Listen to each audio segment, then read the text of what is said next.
Sing a Song of Patrick is best known for being the episode of SpongeBob SquarePants that contains the Twinkle Twinkle Patrick Star song. A song that, in-universe, started a riot, destroyed a man's home, and led to the untimely demise of 4 unfortunate individuals. Upon rewatching the episode, I was ready to write off these absurd occurrences as just your run-of-the-mill cartoon logic moments meant to over-exaggerate an already wacky story about an unintelligent sapient starfish writing a silly song. But there is something about the occurrences in this SpongeBob episode that, when looked at in the context of some other strange little details in the show, reveals something about how the fictional world of Bikini Bottom hates artistic expression.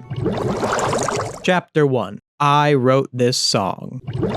So the song in question is actually not called Twinkle Twinkle Patrick Star. Those are just the first words of the song. The actual title is I Wrote This by Patrick Star. And I think already this song title tells us something important about this song and what it means to the man who wrote it. But in order to understand why this is significant, we must examine why Patrick wrote I Wrote This. The opening scene of Sing a Song of Patrick details Patrick seeing an ad in a comic book where you can send in a poem to a music station and have them turn it into a song. Pretty standard beginning of a hero's journey. Character is established to want something, and that want for Patrick is to be seen. Everyone would love it and I would be a star! Patrick is so convinced that this is his destiny that he believes SpongeBob's dropped $100 bill is a sign from the universe that he must follow his dream. Of course, God does exist in the SpongeBob universe, and as I am going to get into in a bit, that God isn't exactly in favor of what Patrick is about to do. So the only secular explanation of Patrick convincing himself that this is in fact a sign from the universe is that he has so much of a strong desire to be seen that he will warp his perception of the world around him in order to tell himself that. In the following scenes, we see some real vulnerability from Patrick as he nervously attempts to write the song that he thinks will change his life. The source of Patrick's anxiety is a traumatic moment from his childhood, where he confidently presented a poem he wrote only to be confronted by this man. Oh, this man. The fish person embodiment of the establishment, coldly and cruelly punishes Patrick with dodgeballs. This leads to Patrick confiding in SpongeBob his fear that if his poem is no good, he will be physically accosted with dodgeballs. But why is that? Why does Patrick fear this consequence? When you think of common fears that artists have, you think of rejection, failure, being told you aren't good enough, emotional consequences, not physical ones. Why is it that Patrick has been conditioned by this authority figure to believe that the consequence to expressing himself through poetry is physical pain? Now, you might be thinking that this is just Patrick being naive. Heck, he even says this. They pelted me with dodgeballs just because we were playing dodgeball! So the read of the scene should be simple, right? Patrick misunderstood the situation. And yes, you'd be correct that Patrick misunderstood the situation. But the misunderstanding is actually him thinking they were just playing dodgeball. If you look at the actions of the gym teacher and the other off-screen students, this is not a friendly game of dodgeball with team structure and rules. This is a calculated punishment against a child who has refused to conform. And then years later, that child, now grown up, has internalized that it was just a game of dodgeball and not a cruel act of social conditioning. But thanks to the encouragement from SpongeBob, Patrick is able to overcome at least some of this childhood social conditioning, which leads him to write, I Wrote This. Now, we will discuss the contribution of the other party responsible for creating this song, the band, in just a moment, but let's examine what Patrick himself contributed, which was only the lyrics. The very first line, Twinkle, twinkle, Patrick Star, is derivative of Twinkle, twinkle, little star. Now, at first glance, one could write this off as just another unoriginal artist trying to capitalize off of something recognizable. But first off, Twinkle Twinkle Little Star is in the public domain, so Patrick is no plagiarist for using it here, and also by adding his name into the lyrics of Twinkle Twinkle Little Star, it communicates, to me at least, a sense of childlike wonder, a desire for him to be that little star that his mother sang about to him all those years ago, before his dreams were crushed under the weight of the dodgeballs. This childlike wonder is reinforced in the following lines. I made myself a sandwich. My mommy named it Fred. really, think about what he is saying here. I made myself a sandwich. My mommy named it Fred. So mother is in the picture, meaning the song takes place in Patrick's childhood. But he, Patrick, was the one who made the sandwich, not his mother, showing a desire for independence from Patrick, but also a desire for his mother to still be a protective force in his life. Hence her role in the sandwich-making process being nothing more than a symbolic one. He then goes on to describe the taste of the sandwich, beans and bacon, and the smell of the sandwich, death. It tastes like beans and bacon and smells like it's been dead. Really think about that. Making food for oneself is an important gesture of independence, and Patrick describes here an abject failure for him to succeed in that task. It tastes like beans and bacon, not it has beans and bacon, which means that Patrick made this sandwich with ingredients that were not beans and bacon, but made the sandwich taste like beans and bacon. So whatever he used to make the sandwich must have been spoiled rotten, which also explains why it smelled like it's been dead. After this sandwich-related opening, we start to see Patrick running out of ideas, to the point where he writes a self-referential lament on how difficult it is for him to write, with the lyrics, "Writing stuff is hard, so I use a pointy pencil," and then he pads out the word count by repeating himself, pointy, pointy, pointy, pointy, pointy, point. After this comes what would probably be, to the average in-universe listener of the song, a randomly placed "P.U. what's that horrible smell?" Of course, we as the audience know that this line is an error on Patrick's part, as he, under the stress of writing, accidentally wrote down Squidward exclaiming, "What is that horrible smell?" in response to Patrick's brain creating a foul odor with all of the thinking. But is not a mistake still a part of art? While the omniscient viewer of the entire situation would know why Patrick wrote in this line, future generations hearing the song without that context would be forced to ponder why this "what's that horrible smell" pops up so jarringly in the song. And what a wonderful discussion that would be, don't you think?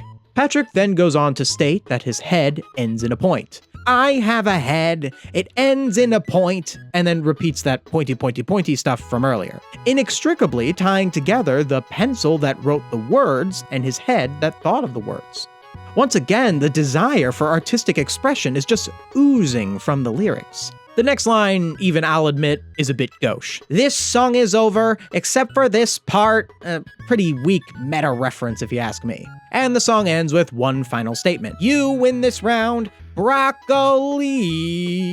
Okay, so there's a few ways you can interpret this final line. As a kid, when I first watched this episode, I always thought that "you win this round" was Patrick conceding that "this song is over" was an incorrect statement earlier. Because if you're saying "this song is over," the song is not in fact over, what with Patrick then saying "except for this part." And I thought him saying broccoli was just some kind of random reference to a kind of funny word. However, given my newfound adult sense of media criticism, I think that this final line should be read as one. You win this round, broccoli, being that it is the broccoli that has won the round. After all, the sandwich that Patrick made and his mother named Fred proved to be subpar, so perhaps we can extrapolate from this final line that Patrick did, within the story of the song, give up on providing himself with sustenance and allowed his mother to make food for him, and the food she made was broccoli.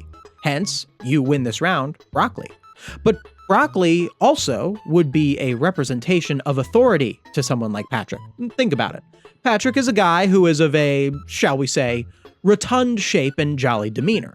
And generally, people who fit these characteristics are also the sort who wouldn't be too fond of eating their vegetables as kids. So, what is it that Patrick would associate broccoli with? Authority. Even at the end of Patrick's song, he is still internalizing these power structures. You win this round, broccoli. And you can see this in the scene before Patrick plays the song for the first time, where he, one, once again brings up his fear of getting dodgeballed. You're not gonna throw dodgeballs at me? And two, doesn't consider himself an artist. I don't see any dodgeballs here, buddy. Just an artist and his work. Yeah, and me too! So from here, I want to work backwards from the end of the episode, where Patrick's song is presented to the people of Bikini Bottom. The radio station at first refused to play the song, but Sponge and Pat were able to play the song for the whole whole town after taking matters into their own hands. This leads into what is perhaps one of the most iconic cartoon montages I have ever seen. The reaction from the citizens of Bikini Bottom to this song is pure chaos. People screaming, cars crashing, explosions, and a full-on riot. Now let's be real here. Don't you think this is a bit of an overreaction to this song? And even if you take for granted that the average Bikini Bottom citizen is not going to have the same appreciation for the lyrics I just showed, at the very least, the song sounds good. Patrick didn't sing the song or play the instruments, they were recorded by a real band. Like, I had to listen to the song a couple of times in order to make this video, and musically, it kinda slaps.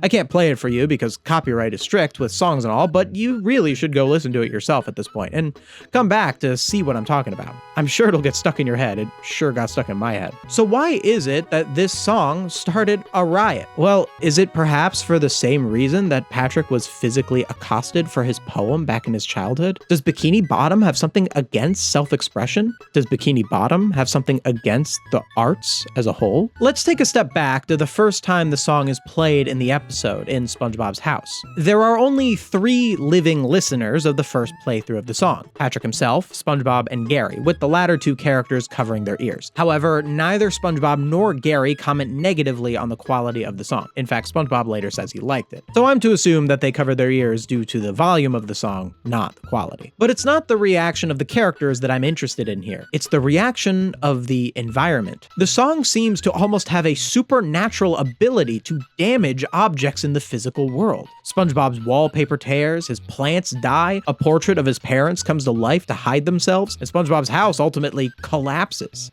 Even the letter that contained the poem physically created a repulsive matter that emits a foul stench, similar to Patrick's own brain, which also emitted a stench while he wrote. The song was also claimed to turn a man's ears inside out in the radio station, and, with what is perhaps the most extreme casualty of the song, it killed the men who originally performed it. Or did it? Chapter 2. Authoritarianism. So I think I've made it abundantly clear that there is some kind of social stigma against Patrick's song. But where exactly does this stigma come from? Well, when I asked myself that question, I could really only think of one culprit: King Neptune. I mean, think about it. This was the man who thought that his 1,000 magic-made Krabby Patties could top SpongeBob's Krabby Patty made with love. This man is out of touch and also trying to preserve a thousands-year-old monarchy into a world that has, from his perspective, only recently embraced Enlightenment-era democracy. Just from the glimpses we get of Neptune's personality, we can see that he is a man stuck in the past, preoccupied with superficial surface-level characteristics like muscle mass and the hair on his head. And also, he's a bit quick with the capital punishment. I mean, he literally ordered a pole to be executed because he bumped into it. You think he's not above wasting a couple of band members for violating his royal decree on appropriate artistic expression? And you can tell from the demeanor of the band members that they know that once they play this song, it's over. Come on, guys. We're gonna do this if it kills us. They're caught between their contractual obligation to perform the song and the consequences of performing that song. So they choose to, at the very least, go out singing something that at least had an ounce of self-expression. That would have been the reason for them to pursue music in the first place. And while we should honor these martyrs who gave their lives in service of Patrick's song, we can also take some solace that in their final moments, they at least felt like true artists, unlike when they played the predecessor to Patrick's song. And that's why you're my cookie wookie teddy bear, which I'm to assume was nothing more than safe, state-approved slop. And this wouldn't be the only instance of conformity being enforced. Far from it. Just take a look at the episode Banned in Bikini Bottom, where this uptight lady was able to shut down the Krusty Krab just because she saw that Krabby Patties inspired SpongeBob to sing. And sure, she shut it down due to corruption with her husband being the police chief, but that still means that there is some kind of law related to artistic expression on the books capable of shutting down a business. And perhaps Neptune didn't even personally order the execution of the band members. In fact, I think it'd be a bit of a stretch if he did. What makes more sense is that his magic powers simply made it so that artistic expression, like Patrick's song, just straight up has the power to harm, so that people would associate it with pain and suffering. Hence why SpongeBob's house collapsed. But if Patrick's song was somehow this singular breakthrough of artistic expression in a world stuck under the thumb of an anti-art authoritarian, how come the people of Bikini Bottom rioted at the sound of it? Well, for one, they have been conditioned against it due to Neptune's Pavlovian magic hurting them every time someone shows an ounce of expression. But also, I don't think the song on this record even was the song that the band played. I think it was a fake, made to sabotage Patrick's song. See, Patrick himself is somehow immune to King Neptune's powers. Makes sense, considering Patrick himself is rather durable. This guy can take a serious beating. And if Neptune did straight up execute Patrick for writing the song, then it would out him as being explicitly anti-expression, and all of the subtle social engineering would have been for nothing. So instead, King Neptune hired this man to give Patrick a doctored record, which played Patrick's lyrics, but with a completely different musical style. The song that's played is a fast-paced rock song, but really, Patrick's song should be more of a ballad. It starts by saying, "Twinkle, twinkle, Patrick star." It should have been slower and more introspective. And I feel like a band who are as dedicated to the arts that they would literally give their lives to the craft would understand that. And who is this dude who gives Patrick the record? He's not the same guy from the recording studio in the scene before, who I assume is the band manager. What happened to this dude? Shouldn't he have been the one to give SpongeBob and Patrick the record? I assume he did die as well, because there are only 4 graves, so it's odd that instead of the character who was already established to be the liaison to the band, the episode decides to create another fish just to have someone else give the record to Patrick. But you might be thinking, how was the record doctored? I mean, if you listen to the voice on the record and listen to the other song the band played, Cookie Wookie Teddy Bear, it's clearly the same voice. How could it be that they recorded this more true to the lyrics ballad-like version of the song if what we hear is a fast-paced rock song? And to that, I will ask you this question. You are aware that generative AI exists in the SpongeBob universe, right? That's right, you've heard of AI writing SpongeBob theories, but have you heard of a human-written SpongeBob theory that talks about AI? Well, now you got one. Now, what is my evidence for the claim that generative AI technologies, much like the LLMs that plague our world today, exist in SpongeBob, even in episodes that came out in the mid-2000s? I suppose a good place to start is with Karen. Now, as discussed in my Is Karen AI video, Karen is not an LLM like the ones we know of, but is instead an actual science fiction AI that has her own sentience and autonomy. However, for something like Karen to even exist at all, it's pretty reasonable to assume that the relatively rudimentary technology of an LLM existed before it. However, perhaps Karen is an outlier, because Plankton is some kind of evil genius who is more advanced intellectually than anyone else in this world, and the only one capable of creating such a technology. Okay, well, from there, I raise you this robot from No Weenies Allowed, which operates in a way that is much more similar to an LLM, where it serves customers and even gives advice. And if you're still not convinced, may I refer you to the Camp Coral episode, Painting with Squidward, where Sandy builds a machine that creates paintings. This episode aired in 2022, by the way. This means that in the SpongeBob timeline, generative AI that tries to create art has existed since SpongeBob's childhood, which is much longer than it's existed in our world. So it's no wonder people have such a negative view of the arts in the SpongeBob universe if AI has been lowering the bar for so long. So that's really what happened with Patrick's song. What is, on the surface, just a bunch of people reacting to something they think is bad, is actually a combination of social engineering, mob mentality, and outright deception that led to self-expression being demonized. And the ripples of this realization will shake how you view not just this one episode, but the entire SpongeBob franchise as a whole. Chapter 3. the sad state of the arts in Bikini Bottom.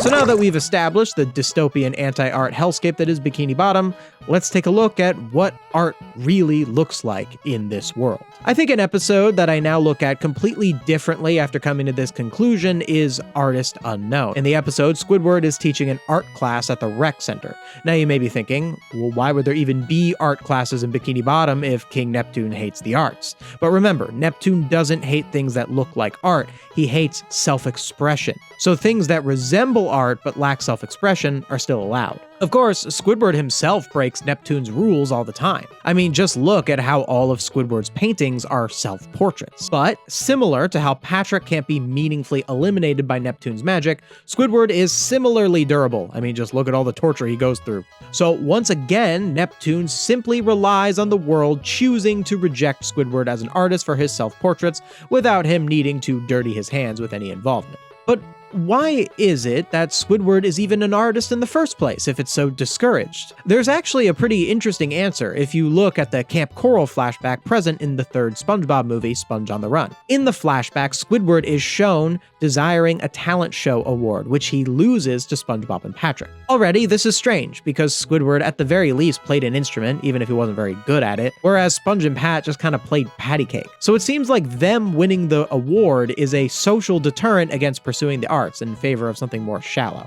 Why pursue the arts? 2 kids playing patty cake are better than you. Also, once again, we see people physically responding to Squidward's playing, with one kid even throwing up. Neptune's Pavlovian magic at it again.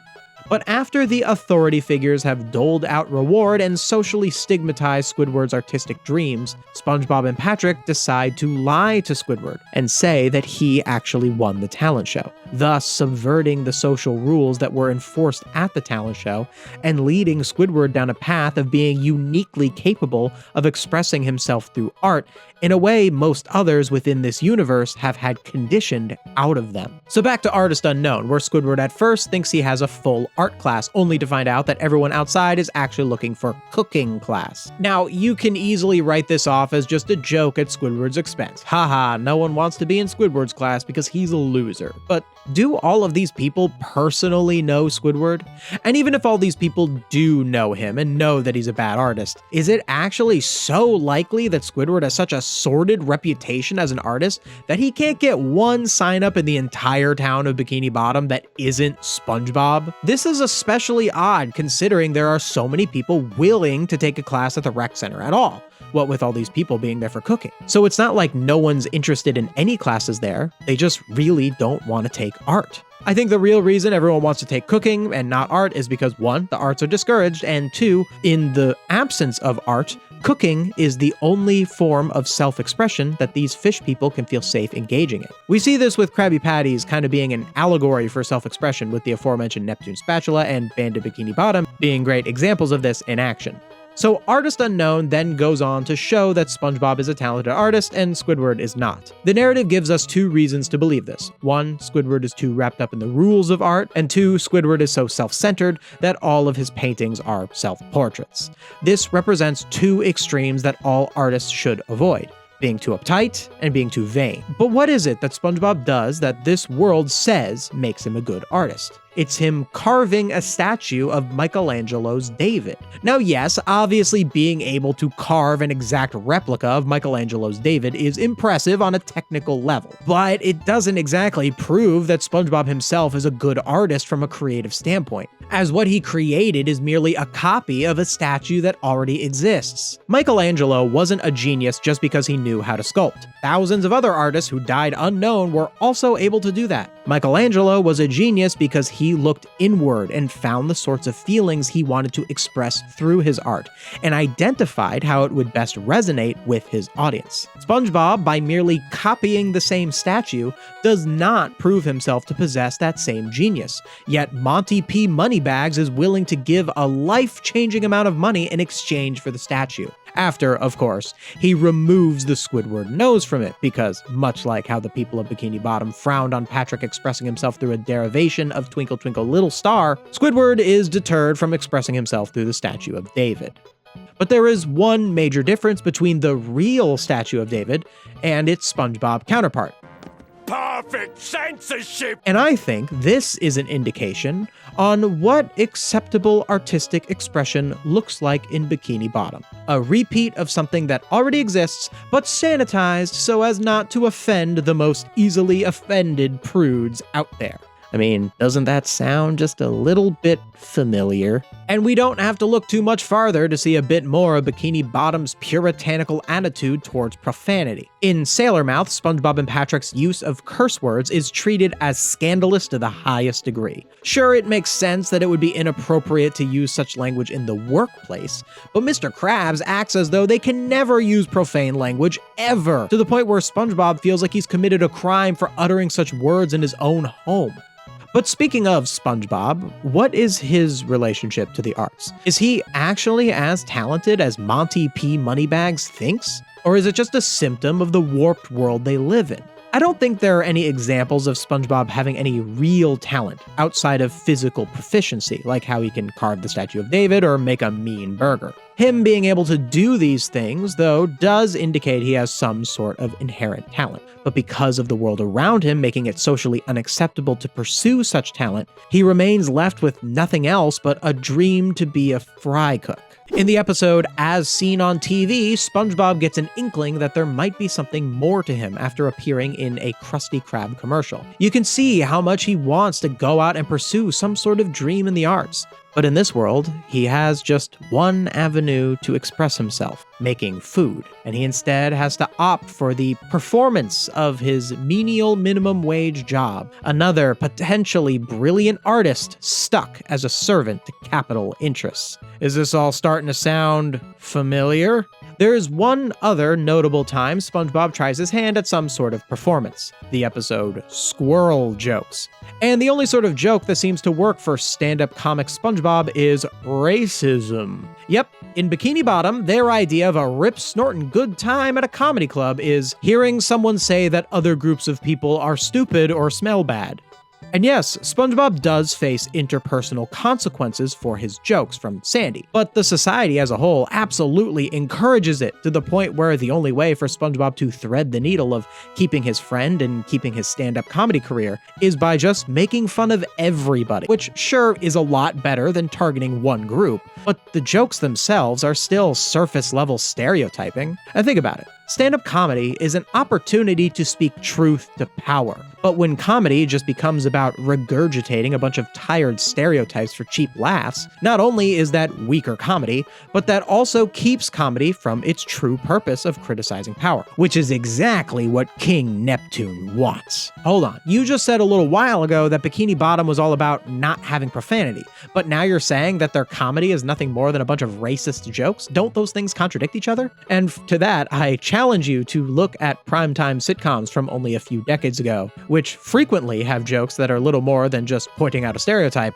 but would never dare drop an F-bomb. But back to SpongeBob himself. There are a lot of consistent examples of SpongeBob getting a lot of attention from the other characters in the show just by virtue of him being SpongeBob. Let's just take a look at the ending of Culture Shock, where SpongeBob is met with thunderous applause for doing nothing more than showing his face. Or The Krusty Sponge, where SpongeBob's appearance is inexplicably the thing that is driving customers to the Krusty Krab, to the point where Mr. Krabs develops a whole merch line based around him. Now you might be thinking, well, isn't there a lot of SpongeBob merch in the real world? And yes, there is. But the reason why SpongeBob merch is popular in the real world is because we appreciate the artistry of the show, and the merch reminds us of that.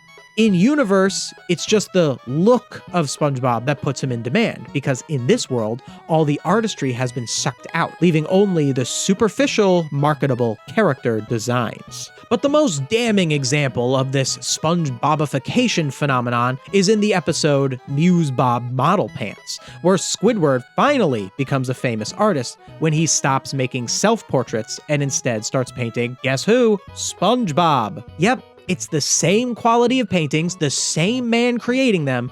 The only difference is the removal of Squidward's own self-expression and the replacing of that self-expression with a safe, marketable face.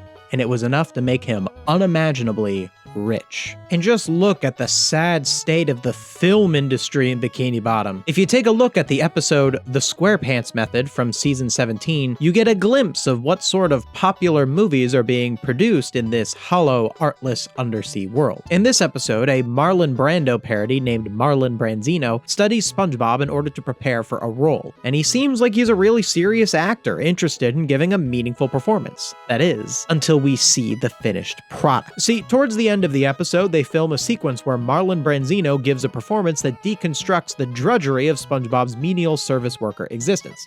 But when we, as the audience, see the final cut of the movie at the end of the episode, this meaningful performance from Branzino has been completely removed from the film. And what is it replaced with? The image of Branzino in the SpongeBob costume saying, "Order up," again, SpongeBob's image being the only thing marketed, followed by a typical Hollywood CGI action scene. And in the sister episode to The SquarePants Method, The Nerds, Squidward creates a comic book with the intent of making it as dumb as possible. And it ends up becoming the most popular sensation around, much to Squidward's confusion. This all lines up with how Squidward is a real artist who usually fails because this world rejects self-expression. So the one time Squidward embraces the trends of this universe, he achieves success, only to fail again when he creates a sequel to the original comic book with his own self-expression present. Speaking of comic books, let's talk about Mermaid Man and Barnacle Boy. So Mermaid Man and Barnacle Boy are both actual superheroes who exist within this world and are also the stars of their own franchise with comic books, merch, and a TV show. We only get little glimpses into what this TV show looks like, but from what we can see, it's the most simple, safe, superhero tropey things imaginable, very much like Squidward's popular comic from The Nerds.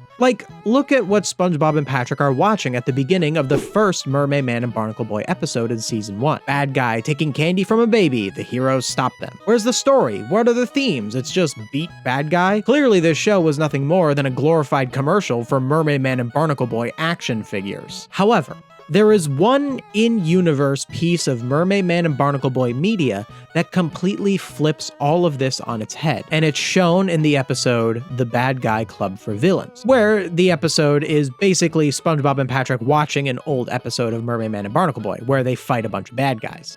However, unlike the earlier example with the bad guy taking candy from a baby, this particular episode of Mermaid Man and Barnacle Boy ends with this message. Remember, kids, no one can imprison you for reading. Well, look at that. Here's Mermaid Man on TV expressing a meaningful lesson through narrative storytelling. I guess that debunks this whole wacky theory, huh? Except no, it doesn't, because did I mention that the tape that SpongeBob and Patrick are watching is the lost episode of Mermaid Man and Barnacle Boy, meaning that somehow SpongeBob got a hold of in-universe media that has been, for all intents and purposes, hidden from the public? And that's not all. The tape literally destroys itself, a symptom of Neptune's anti-artistic expression magic, and only works because SpongeBob successfully taped it back together. So what I think this means is that when Mermaid Man and Barnacle Boy were making this show, this restriction on artistic expression was still in its infancy, and later on, after being subject to censorship by the Neptunian regime,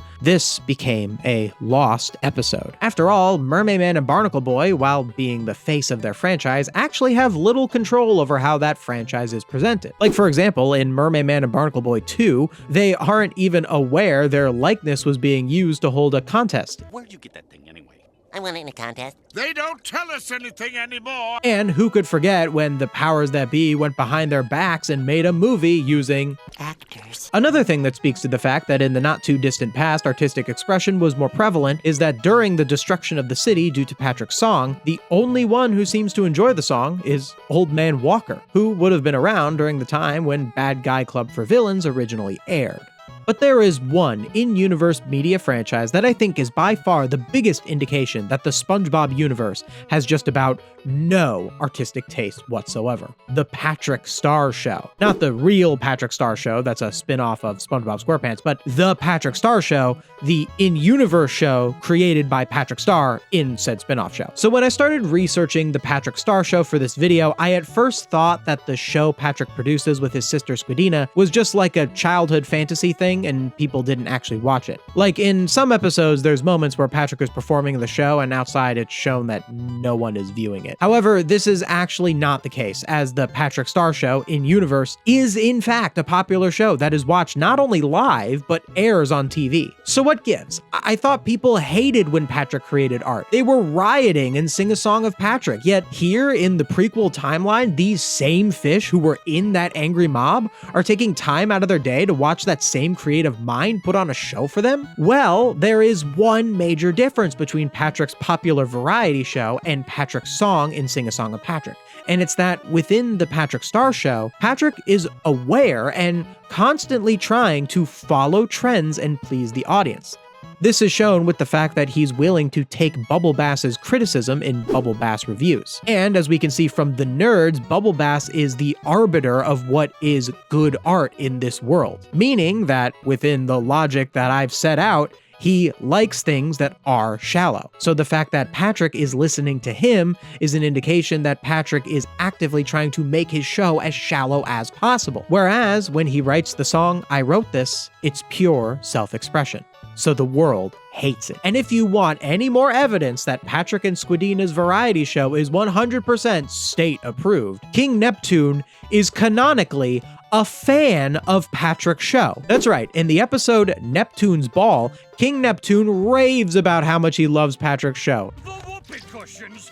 Genius! This is the kind of thing that Neptune thinks is high art. But this begs the question as to what happened during the timeline between Patrick's living with his parents and making his show with his sister in the Patrick Star Show, and Patrick living under his rock and no longer making said show in the main SpongeBob SquarePants timeline. Why would Patrick give up making this show that has literally been viewed by billions? And I think the answer is obvious. It's because Patrick's show wasn't Patrick. He didn't make it for himself. He made it because he was desperate for approval. This Patrick is the Patrick who has internalized the dodgeballs, who would only create something that authority figures like the gym teacher and King Neptune would approve of. And that's what I Wrote This Song was to Patrick, an attempt to come full circle and reclaim the self-expression of childhood and a chance to rectify the years he spent selling out. And what happens to him when he tries again? Patrick, looks like you need another lesson. Truly a tragedy. Chapter 4. Consequences. Real quick before we get into the next chapter, just would like to advertise channel memberships and my Patreon. I'm going to start trying to do a little more with that for the more dedicated fans of the channel, so please, if you can consider checking it out, that would be much appreciated. Link in the description. So there we have it. The ocean world of SpongeBob SquarePants is a world where all self-expression has been sucked out of the arts by an egotistical tyrant, and any attempt to right that wrong is met with, at best, a dodgeball to the face, and at worst, certain death. But there are worse consequences to all of this than just a couple of bad movies and an abundance of SpongeBob merch. King Neptune didn't enact these anti-arts policies just because he felt like it. He did it because even he, a god, saw self-expression in the arts as a threat to his power. Because really, that's one of the main social functions of the arts, the challenging of power. And it's far too obvious of an authoritarian overreach to just ban all art outright. So the more efficient way to deal with those pesky artists always challenging those in power is to slowly and surely whittle down all of the higher purposes of the arts until there is nothing left but the most shallow, surface-level bits of entertainment that do little more than just waste the time of the peasantry, keeping them just entertained enough, but also uneducated enough to never consider any sort of meaningful, systematic change. And we see this not only with King Neptune's iron fist monarchical rule, but even within the power structures of Bikini Bottom itself, especially when it comes to the bourgeoisie. Just take, for instance, the actions of this man, Howard Blandy. The Howard Blandy that masterminded the ruthless takeover of every small family-owned business in Bikini Bottom. Bikini Bottom is in so many ways a place where capital interests rule. To the point where when Squidward is homeless and Can You Spare a Dime, a man comes by and takes away the cardboard box he was sitting in. This means that in Bikini Bottom, there is a system where one has to rent cardboard boxes. And workers' rights? Forget about it. It seems like Bikini Bottom doesn't even have a minimum wage in place, and when Squidward went on strike, the public was far too shallow to even remotely understand the capitalist system was oppressing Squidward, and by extension themselves. Nobody gives a care about the fate of labor as long as they can get their instant gratification. The world of SpongeBob also has some really strange social rules towards what it considers to be normal. In the episode Not Normal, SpongeBob literally watches a propaganda video that teaches people how to be normal. What is happening in this How to Be Normal video? We see a man who gets up, goes to work, and discusses little more than the weather. A good little cog in the capitalist machine. This is what normal is in this world. Don't even get me started on the environmental regulations of this world. Sure, they're really strict about littering, but I doubt that's out of environmental concern and more so just a way to take a common petty crime and pump up their prison industrial complex numbers.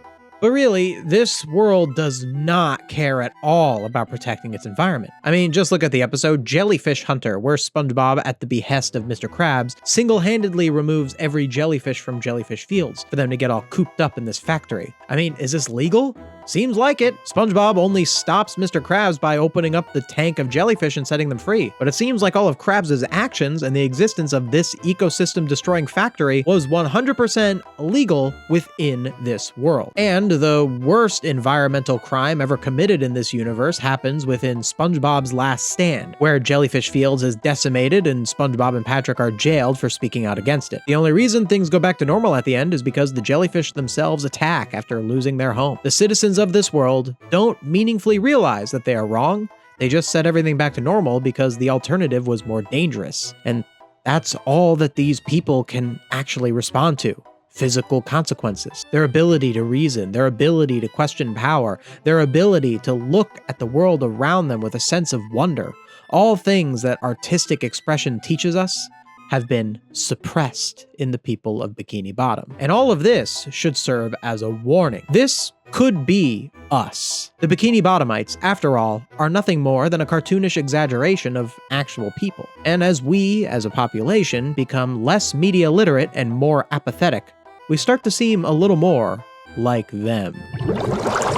Chapter 5. Debunking My Own Theory. A lot of theories revolving around media will attempt to go out of their way to try and prove that the writers behind that media actually intended the thing that the theorist is trying to prove. This is the case with Alex Bale's Mrs. Puff theory and Doug Woolever's skin theory. What makes these theories interesting is not so much that they make sense given the world of the show, but that they speculate that the writers behind the show might have been in on it. I don't actually think that the SpongeBob writers intended for King Neptune to destroy the arts in Bikini Bottom. But even with that in mind, I still think there's a lot of value that you can get out of my crackpot theory, because 1, my theory uses the world of SpongeBob to tell its own story. 2, the theory can still make sense even if it wasn't intended by the writers, and when you rewatch SpongeBob, you can keep that in mind and have it enhance your viewing experience. And 3, my theory can be used to teach us about media literacy and the importance of the arts in our culture by illustrating how the lack of arts in Bikini Bottom's culture led to negative social consequences. The last one, actually, is the reason I wanted to do a SpongeBob theory in the first place. But with all that being said, let's debunk my own theory, starting with the reaction to Patrick's song in Sing a Song of Patrick, which, let's be real, is actually just a cartoonish exaggeration meant to tell the story of that episode. And the reason that these moments in the episode were even able to fit my theory is because Sing a Song of Patrick is actually kind of a flawed episode writing-wise. Like, I can tell that the lesson of Sing a Song of Patrick is supposed to be that not everybody is always going to want to listen to a song you wrote or look at a piece of art you made, and forcing others to engage with something that they may not want to can make them upset. However, the episode goes about this message in a pretty mean-spirited way. It almost seems like this episode is taking a stance against trying to be an artist if you aren't immediately good at it. Patrick is basically the villain of this episode. He steals SpongeBob's money, he inadvertently kills 4 people, he destroys SpongeBob's house and causes all of this collateral damage, and the conclusion of the story is Patrick being punished for all of this. Sing a Song of Patrick as an episode is missing one crucial element to its lesson. which is that it doesn't indicate to us what Patrick should have done. A good story is about sharing a positive perspective and encouraging the audience to embrace that positive perspective themselves. But Sing a Song of Patrick doesn't actually share with us a good perspective. It only criticizes Patrick's bad perspective. The episode would have been better if it made it clear that Patrick should have buckled down and learned the fundamentals of songwriting, and that he shouldn't have arrogantly expected success on his first try. Since the episode doesn't do that, its plot beats come off as clunky, and I, when writing this theory, took advantage of these writing flaws and morphed them to fit my own narrative.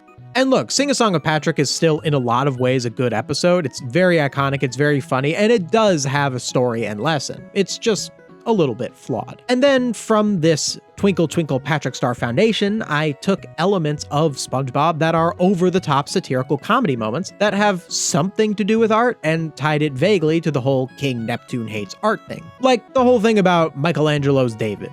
The reason that SpongeBob carved David isn't because in this universe people can only create art that is derivative of past works. It's because the team behind the show had to find an immediately recognizable work of art that communicates SpongeBob's artistic skill, and the statue of David was the best candidate for that plot point. Heck, it's possible that within the universe of SpongeBob, Michelangelo's David doesn't even exist, and SpongeBob actually does possess the genius to come up with it himself. And the perfect censorship? Well, I mean, that's just because it's a kid's show, and they wanted to add a little meta joke acknowledging that. It's not some sort of indication of widespread prudishness in this world. The same goes for what I said about Sailor Mouth. The reason that Mr. Krabs acted the way he did towards SpongeBob and Patrick cursing is because it's a kid's show, and they were trying to make the episode relatable to kids whose parents would have this sort of reaction to cursing. And stuff like the Krusty Krab getting shut down and banned for Bikini Bottom due to SpongeBob singing, and the How to Be Normal video and Not Normal are nothing more than just the show writers having a little bit of fun with some satirical takes on how our own world is a bit too uptight when it comes to self-expression. Mermaid Man and Barnacle Boy's first appearance comes off as shallow because it's a parody, so it's supposed to be shallow. And as for the mindlessness of the Patrick Star Show's in-universe variety show, well, that's just because the Patrick Star Show is kind of trash writing-wise, and it resorts to really unfunny slapstick moments that just so happen to line up with what I was talking about in my theory. Seriously though, Patrick Star Show sucks so hard. Easily the worst part of researching this theory. I'm gonna say it, it's as bad as Camp Coral. People only like it more because it's 2D animated. At every turn, you can explain away all of the points I made in this video by acknowledging the writing reasons for these cartoonish moments. And you can do the same for literally every other SpongeBob theory. But I don't think that should ruin the fun of this theory or any other. If anything, that's the part of this theory, or any well-made cartoon theory, that I find the most fun. The fact that cartoons do so many wacky things with their stories that we can sit here and put them all together with these fun explanations to form a new story. It's really something magical. And it's kind of a shame that all these white thumbnail AI theories gave the concept of SpongeBob theory such a bad name. And I hope that as these AI channels start to die out, we can start to appreciate the art of SpongeBob theories. Which, by the way, if you want to help destroy AI SpongeBob channels, you should check out my second channel where I educate people on how these channels operate. I've even got a video on there about how AI ruins SpongeBob theories. But anyway, even if the literal claims I made in this video about King Neptune and Twinkle Twinkle Patrick Star aren't actually something that was intended by the writers, I do think that a lot of the lessons we can take from my theory absolutely were intended by the writers. And I think that's why this theory makes so much sense. The people behind SpongeBob use satire to criticize the world around them. They do criticize shallow art. They do criticize authoritarianism. They do criticize capitalism. In a way, that still makes the Twinkle Twinkle Patrick Star theory real, because that's the most real part of a story. Its message. There you have it. The Twinkle Twinkle Patrick Star theory.